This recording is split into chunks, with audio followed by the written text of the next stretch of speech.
साथियों सलाम, नमस्ते, सत श्री अकाल और जय भीम जोहार। साथियों, झारखंड की राजनीति में जो उठा पटक चल रही है दोस्तों, और मुख्यमंत्री हेमंत सोरेन का बार बार जो दिल्ली दौरा हो रहा है, उसको लेकर अफवाहें हैं, कुछ खबरें हैं जिसकी पड़ताल भी हम लोग करते रहे हैं। अब कल की बात मैं बताता हूं आपको। हेमंत सोरेन दिल्ली से तो लौट आए, लेकिन कल खबर यह चली कि कई कांग्रेस के नेता इरफान अंसारी समेत दिल्ली गए हुए हैं, जबकि सच्चाई ये थी कि इरफान अंसारी या कांग्रेस के कई लीडर, एक कॉन्क्लेव था किसी चैनल का कोयलांचल धनबाद में, वहां गए हुए थे। लेकिन शहर में क्या हल्ला चल रही थी कि सारे लोग फिर चले गए हैं दिल्ली, और कुछ ना कुछ होने वाला, खेला कुछ होने वाला है। अब क्या क्या खेला होने वाला है ये आप लोग दिन ब दिन देख रहे हैं। हाँ, और अब ताजा अपडेट यह है दोस्तों कि मंत्रिमंडल का विस्तार होने जा रहा है। अब इसमें कांग्रेस कोटे से कितने मंत्री शामिल होंगे, जेएमएम कोटे से कितने मंत्री शामिल होंगे, या यह भी अफवाही साबित होगी, ऐसी खबरें। इन सब चीजें की चीर फाड़ कर ही हम लोग बैठे हैं दोस्तों। दिनों बाद हमारे साथ है पॉलिटिकल एडिटर शैलेंद्र सिन्हा। इनसे हम समझेंगे, इधर कई राजधानियों में घूम रहे हैं, इनके पास पोटली है खबरों की तरह तरह की। ये खोलेंगे और बताएंगे कि ये झारखंड की खबर में क्या चल रहा है और इसमें कितनी सच्चाई है कि खरमास बाद बड़ा खेला होने वाला है। वो बड़ा खेला क्या है ये शैलेंद्र जी बताएंगे। शैलेंद्र जी, क्या होने जा रहे हैं? लोग कह रहे हैं कि जैसे बिहार में दही चूड़ा खाने के बाद खेला हो जाता है, हमेशा होता रहा है, तो यहाँ रांची में भी कोई खेला होने जा रहा है झारखंड में।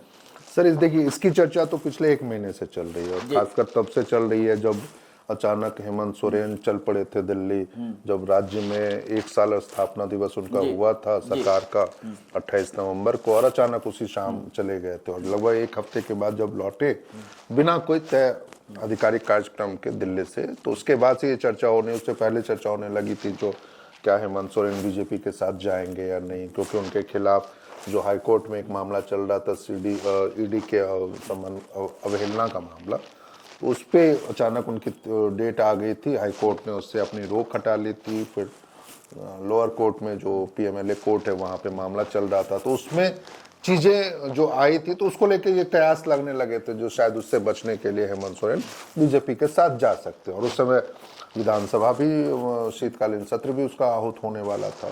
लेकिन सब कुछ हवाई साबित थी, कहीं कोई चर्चा इस बात की नहीं रही जो सरकार मतलब कि नए सिरे से झारखंड में बनने वाली है, जो शामिल दल हैं वो बदलने वाले हैं। सदन में भी हम लोगों ने देखा जो कैसे तीखे तेवर थे बीजेपी के अगेंस्ट में, और खासकर तब मामला और गर्माता हुआ नजर आया था जब छात्रवृत्ति के मुद्दे पर जो आरोप बाबूलाल मरांडी ने लगाया जो छात्रों को नहीं मिल रहा, और उसके जवाब में सुदीव्य सोनू ने यहाँ तक कह दिया जो केंद्र सरकार पिछले 3 साल से पूरा जो मिलना चाहिए हमें वो दे नहीं रही है।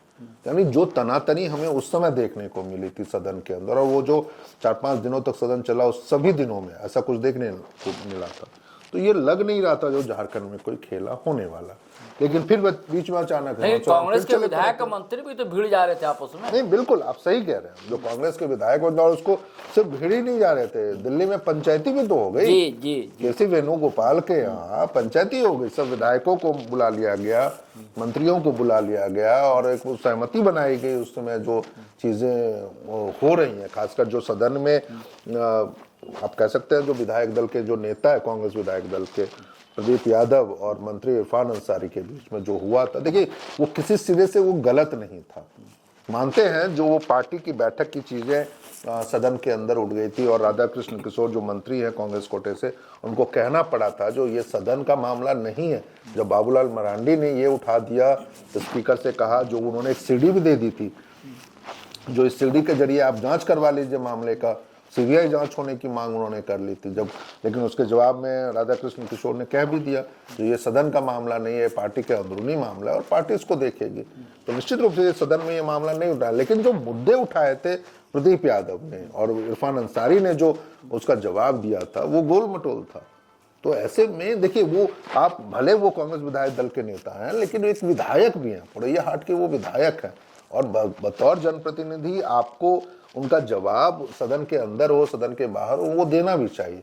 अब बताइए ना, जो किस तरीके से आप मान लीजिए स्वास्थ्य व्यवस्था की हम लोग बात कर रहे हैं या स्वास्थ्य थैलेसीमिया का मुद्दा उठाता, और आज तक हमें ये नहीं पता चल पाया है जो उस मामले में कार्रवाई किसके खिलाफ हुई। एक सवाई सिविल सर्जन को हटा देने के, और क्या कार्रवाई हुई, कैसे वो 5-5 बच्चे HIV से पीड़ित हो गए। तो ऐसे कई मामले थे, लेकिन अब ये लग रहा है ना, जो देखिए कांग्रेस कोटे से, लेकिन अभी देखिए अभी एक दूसरा मामला जो इरफान अंसारी जिसमें फंसते हुए नजर आ रहे हैं, जो कैसे झोले में बच्चे का शव लेके चला गया। आपने एक वीडियो भी किया और आपने एक तरीके से सवाल भी उसमें संवेदनहीनता है ना। और बताइए, जो उनको ट्विटर पे उनके 2 ट्वीट्स आते हैं कुछ घंटों के अंतराल पे इरफान अंसारी जी का, और वो कहते नहीं 4 साल का बच्चा नहीं 4 महीने का था। तो ये 4 महीने का था तो क्या उसकी नियति थी जो वो ऐसे ही चल पड़ेगा, या फिर उसको ऐसे ले जाया जाएगा उसके मतलब कि घर वापस उसको। और जो एक डॉक्टर हैं जिनके वीडियो के हवाले से माननीय मंत्री जी मुख्यमंत्री से ये निवेदन कर रहे हैं, जो आप इस मामले की जांच करवा लीजिए, जो कुछ नेता, कुछ मीडिया, तथाकथित मीडिया टाइप से, तो अब तो बाबूलाल मरांडी जी ने भी आपके खिलाफ एक वीडियो डाल दिया किरदारी का, जिसमें ये कह रहे हैं जो टॉर्च की रोशनी में वो चल रहा है। तो बाबूलाल मरांडी कथित नेता हो गए, या फिर वो मतलब कि नेता प्रतिपक्ष नहीं है क्या? तो देखिए ऐसे कई मामले हैं जिससे मुझे लगता है जो सरकार असहज स्थिति में हो जाती है। कांग्रेस के चाहे मान लीजिए इरफान अंसारी अभी हुआ ना, जिस तरीके से डॉक्टर क्या नुसरत परवीन के मामले में जेएमएम ने हाथ खींच लिया, बोला कि उनका अपना निजी राय हो सकती है इरफान अंसारी की, नौकरी कहाँ से देंगे। हाँ एग्जैक्टली, देखिए क्योंकि उसमें तो सवाल ये भी उठ रहा है ना, जो आपके यहाँ ये देखिए ये उठ नहीं रहा, बतौर मतलब क्या पूर्व मंत्री जो स्वास्थ्य मंत्री रह चुके और अभी भाजपा नेता हैं भानु प्रताप शाही, उन्होंने ये सवाल उठाया। उन्होंने ये कहा जो आखिर झारखंड में नियोजन नीति नाम की भी कोई चीज है या नहीं है। अब किस नियोजन नीति के तहत आप उनको 3 लाख रुपए साला मासिक की नौकरी देना, चलिए आप सरकारी आवास दे दीजिए, वहां की सब सुविधाएं दे दीजिए, लेकिन 3 लाख रुपए जहां उनकी नियुक्ति अभी बिहार में नुसरत परवीन की 32 या 40 हजार रुपए क्या है, और आप यहाँ 3 लाख, वो तो चली आएंगी, लेकिन आप उसको जस्टिफाई किस किए। और उसी दौरान देखिए अब एक वीडियो जब इनसे सवाल पूछा गया इरफान अंसारी से, यही धनबाद में जिसकी चर्चा आपने की उसी जगह पर, तो उन्होंने कहा ये आपदा है। हमारे कई दर्शक उसको देख सकते हैं, वो वीडियो मौजूद है सोशल मीडिया पे। वो कहते हैं जी ये आपदा है, आपदा के समय हम मदद कर रहे हैं। तो झारखंड में भी सर कितने बेरोजगार है, डॉक्टर सर खाली बैठे, आयुष डॉक्टर के पद खाली हैं। एग्जैक्टली, और सिर्फ आयुष नहीं सर, 612 पद खाली हैं। बताइए। और दूसरा सर, एक इन्हीं माननीय मंत्री जी के एक पोस्ट पे, यही सोशल मीडिया पोस्ट में ट्विटर पे ही उन्होंने लिखा है जो गढ़वा में लोग नहीं जा रहे हैं, डॉक्टर ने चतरा नहीं जा रहे हैं, पलामू नहीं जा रहे हैं, जी तब नहीं जा रहे हैं, तो भैया उनको जाने की तो व्यवस्था आप करवा लीजिए। बोलिए ना, जो हम हर दिन मुख्यालय से एक स्पेशल गाड़ी हम उनको भिजवा देते हैं डॉक्टरों के वहां इधर एक और खबर चल रही है शलीन भाई कि जो हेमंत के हनुमान है वो कुछ तोड़ फोड़ में तो नहीं लगे हुए हैं। खबर ये कि फुल फ्लेज सरकार होगी जेएमएम की। अब देखिए वो उनका एक अंदरूनी मामला हो सकता है, हालांकि मुझे नहीं लगता है जो हेमंत सोरेन अभी इस स्थिति में है जो अपनी वो सरकार बनाने की कोई पहल करेंगे। क्योंकि जिस तरीके की छवि है या जो चीजें एक जेएमएम का अभी भी मुझे लगता है जो कई जिले ऐसे हैं जो बतौर कांग्रेस के हवाले से, यदि आप जैसे आप देख लीजिए जो खूंटी का जिला है या फिर लोहरदगा का इलाका है या फिर सिमडेगा का इलाका है, जहां पर जेएमएम की पकड़ उतनी अच्छी नहीं है जितनी कांग्रेस की पकड़। इसलिए तो चाहते हैं कि कांग्रेस विधायक को तोड़कर अपने यहाँ मिला लिया जाए, लेकिन फिर अब 4 साल के बाद आप क्या कीजिएगा? क्या 4 साल के बाद बढ़ाएंगे पार्टी का? वहां कैसे उस इलाके में? देखिए अभी तक तो ये स्थितियां नहीं बन पड़ी है जो यदि आपने तोड़फोड़ करके विधायक बना लिए, लेकिन आपने अपना कैडर, अपना संगठन आप वहां पे खड़ा कर, आप चेहरा के रूप में कंधे पर चढ़ कर करेंगे। मुझे तो नहीं लगता है जो ऐसी स्थिति इनकी आने वाली होगी, जो विधायक यदि टूट के बाद कांग्रेस के आएंगे और बतौर कांग्रेस ही यदि कोई वहां से जीता होगा तो वो उनका अपना वोट बैंक है। उस नेता का तो अपना वोट बैंक नहीं हो सकता। वो भले कांग्रेस का वो गढ़ हो जाए, चाहे सिमडेगा का हो जाए, चाहे खूंटी जरूर है जो खूंटी इनका अपना हो सकता है, लेकिन लोहरदगा वहां इनको दिक्कतें आएंगी, सिमडेगा वहां दिक्कतें आएंगी, गुमला का एक पोर्शन जो है वहां इनको दिक्कतें आएंगी। गुमला का हालांकि 2-3 सीट इनके कब्जे में जरूर जेएमएम का, लेकिन इसके अलावा इनको दिक्कतें आ सकती हैं। संथाल में ही ऐसे जो नॉन मतलब कि एसटी रिजर्व सीट्स हैं वहां पे इनको दिक्कतें आ सकती हैं। तो मुझे नहीं लगता है जो इतनी जल्दीबाजी अभी वो अपनी फुल फ्लेज सरकार वाली स्थिति में, इससे तो अच्छा है जो वो चले जाए बीजेपी के साथ। सरकार ही जब इनको बना के रखना है तो वो चले जाए बीजेपी, वहां नहीं जाएंगे, जनाधार खिसक जाएगा। ये भी एक उनका एक दिक्कत है। दोनों को, भाजपा के साथ भी दिक्कत हो जाएगी, इनके साथ भी दिक्कत हो जाएगी। भाजपा को दिक्कत हो ना हो, इनको तो हो जाएगी, बीजेपी को सॉरी जेएमएम को, खासकर हेमंत सोरेन जी को तो बहुत बड़ी वो दिक्कत है। तो अभी वो नहीं जा सकते। हाँ, लेकिन ये एक जरूर है जो आपने सवाल रखा, जो क्या खेला होने वाला होना चाहिए, हम तो इस नजरिए से कहेंगे। जैसे देखिए एक पोस्ट तो अभी खाली पड़ा हुआ है मंत्रिमंडल का, जो दिवंगत मंत्री रामदास सोरेन जी के निधन के बाद से वो खाली पड़ा हुआ। दूसरा, कांग्रेस कोटे के भी मंत्रियों को बदलना चाहिए। यदि वो अपने बयान से, और ये बिल्कुल छोटा बयान नहीं है, कोटे के भी बदल सकते हैं और कांग्रेस कोटे से भी बदल सकते हैं निश्चित रूप से, या आप आरजेडी कोटे से भी आप चर्चा कर सकते हैं। क्योंकि जिस तरीके से वो विवादों में रहे संजय यादव, है ना, जो स्थितियां बनी, या फिर जो वो जैसे कहा जाता है संजय यादव को, जो वो लालू परिवार के बहुत करीबी है, तो मुझे लगता है जो शायद यदि चाहे तो जो बिहार में इनको जेएमएम को अनुभव रहा विधानसभा चुनाव के दौरान, कटु अनुभव रहा, तो उसके बाद इनको कम से कम वैसे किसी नेतृत्व को लाके नेता के वो मंत्रिमंडल में आरजेडी कोटे से ले आना चाहिए जो इनके साथ रहे। जैसे मुझे याद है जो जब पहले पिछले कार्यकाल में जो सत्यानंद भोक्ता, हाँ, तो कम से कम मुख्यमंत्री के साथ वो हर कार्यक्रम में शामिल होते थे और उनके साथ खड़े होते थे। तो मतलब एक तरीके से आप कह सकते हैं जो वो उनके ही जेएमएम के मंत्री के रूप में नजर आते थे। वो लगता था जो हाँ आरजेडी को वो वाली स्थिति नहीं थी, लेकिन यहाँ तो कम से कम ये स्थितियां तो